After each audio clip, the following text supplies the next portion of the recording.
Tadada. Voir détails sur le site. 14h, 16h, Brigitte Lahaie, Sud Radio. Avec Sébastien Landry, sexologue, on va évoquer donc la sexualité et le cancer. Et oui, c'est possible.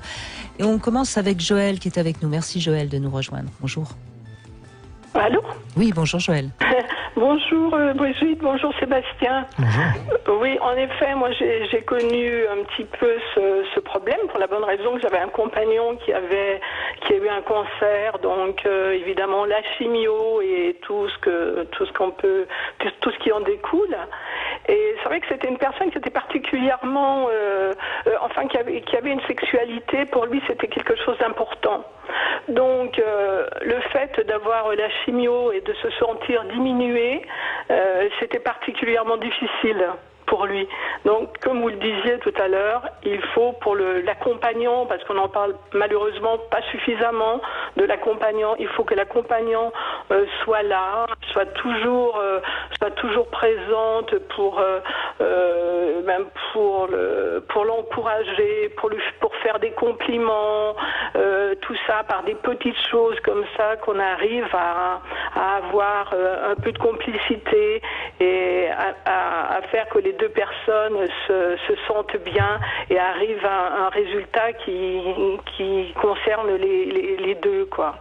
Mais d'une certaine manière, Joël, c'est un combat qu'on fait en couple, quoi. Sébastien Landry me disait, quand on préparait l'émission, que les femmes étaient très présentes et venaient aux consultations. C'était votre cas ? Bien sûr, absolument.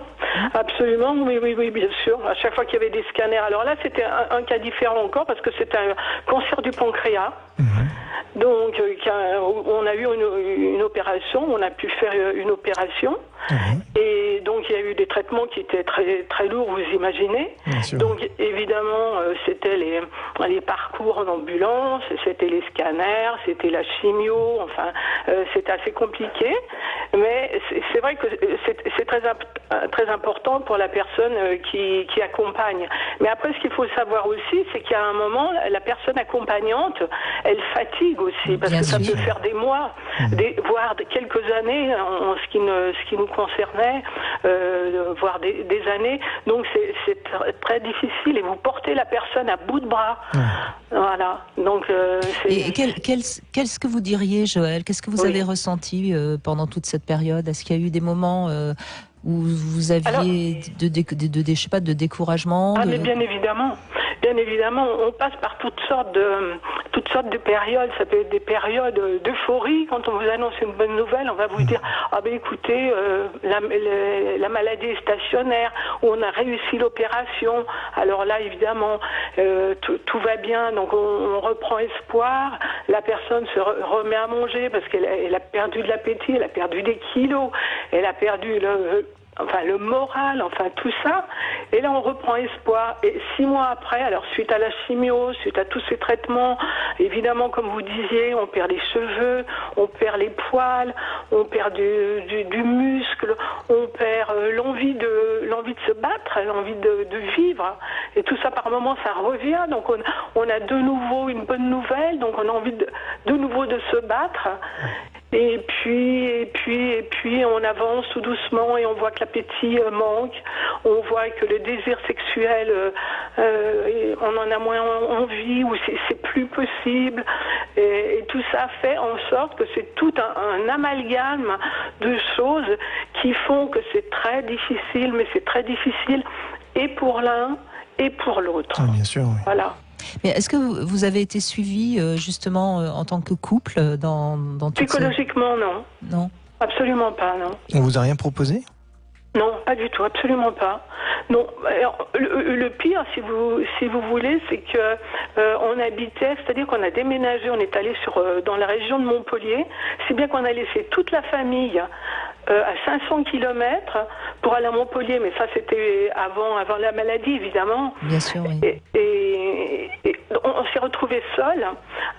Bon, on avait des bons chirurgiens, des bons médecins, parce que Montpellier, évidemment, tout le monde en parle. On sait que ils sont très doués et il y a des facilités pour ça. Mais on s'est retrouvés vraiment seuls face à tout ça, et isolés complètement de la famille, parce qu'on connaissait personne. Donc, il a fallu de nous-mêmes, trouver des hôpitaux, il fallait qu'on soit combatif pour supporter tout ça. Oui, parce que ce que j'entends quand même, Joël, on voit bien à quel point c'est aussi une épreuve pour la partenaire. Et finalement, vous n'aviez plus d'amis, vous aviez personne à qui vous pouviez de temps en temps parler, parce que quand vous-même vous perdiez un peu espoir, ou quand vous-même vous étiez un petit peu déprimé, évidemment vous n'alliez pas en parler à votre mari. Donc il y avait personne à qui vous pouviez vous confier. Absolument pas, parce qu'on était nouveau dans la région, donc on avait très peu d'amis. Et puis après, les amis, vous savez, quand on parle sans arrêt du cancer, oui, ça fatigue, oui, c'est vrai. Évidemment, des rendez-vous chez les médecins, il faut aller pour la chimio une fois par semaine, il faut aller voir ce médecin, il faut aller reprendre contact avec le chirurgien.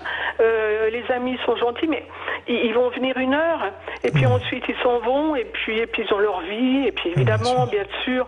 Donc c'est à vous d'assumer tout ça. Et après, vous vous rendez compte que même la famille, même en étant éloigné, mais la famille, eh bien, elle compte sur la personne qui accompagne, et c'est presque normal, quoi. On vous demande pas si vous êtes fatigué, si vous avez besoin d'aide, comment ça se passe et tout. Non, c'est pas. Voilà. Oui, parce que c'est pas vous qui êtes malade, mais en même temps, vous portez tout ça. C'est souvent ce qu'on rencontre. Bien sûr. Et évidemment, c'est pas le sujet aujourd'hui, mais ce qui serait important, et Dieu sait maintenant, on commence, c'est vraiment un tout début, mais on commence à penser aux soignants. Et les soignants, je trouve on n'en prend pas suffisamment, on se rend pas compte de ce qu'ils apportent et de ce qu'ils subissent. Les aidants, vous voulez dire? Oui, des aidants, de l'accompagnant du malade, ce que je veux dire, voilà, de l'accompagnant du malade, de l'aidant. Et à un moment, si vous voulez, enfin, en ce qui me concerne, parce que je vais parler pour moi, après je ne sais pas les autres personnes comment elles ont ressenti ça, mais après, on prend tellement sur nous, c'est-à-dire que la maladie de son compagnon, on la reporte presque sur nous. Et c'est-à-dire qu'on est fatigué, on maigrit, on n'en peut plus, quoi. On est vraiment à bout de force. Et vous n'avez pas pensé aux associations comme la Ligue contre le cancer, qui sont sur tout le territoire et qui vous proposent des soins de support, de l'aide pour la personne malade et puis pour l'accompagnant? Bien sûr, évidemment. Alors ça, on nous en a parlé quelque temps après. Seulement, comme mon compagnon est quelqu'un de très très fier, très autoritaire, c'est quelqu'un de combatif aussi. Donc, il voulait absolument, pour lui, il n'avait pas le cancer. C'était pas une personne malade. Quand il a fallu qu'on prenne un fauteuil, je lui disais, mais écoute, il faut que tu prennes un fauteuil. Moi, je peux pas t'accompagner. Tu t'appuies sur mes épaules. Je peux plus maintenant. C'est trop dur pour moi. Mais non, je ne suis pas handicapée. Je ne veux pas. Oui, il était dans le déni, en quelque sorte. Absolument. Donc après, vous avez affaire à ce genre de personne qui veut absolument pas entendre parler de sa maladie, en se disant je vais m'en sortir. Évidemment, et alors il s'en sort à un moment, on arrive à s'en sortir, mais à combien d'efforts, à combien de luttes, voilà. Mais on l'entend dans ce que vous dites, Joël, on l'entend à quel point vous vous êtes senti finalement très seul. Hein. Bien sûr, oui. Et vous dites, est-ce que je fais suffisamment? Parce que vous avez tout le temps l'impression de ne faire pas suffisamment.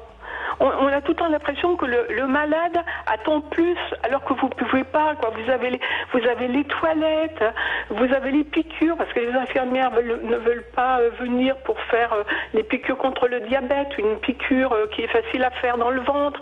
Donc vous avez tout ça, et tout ça, il faut le faire avec le sourire, toujours en disant, mais tu vas voir, ça va aller.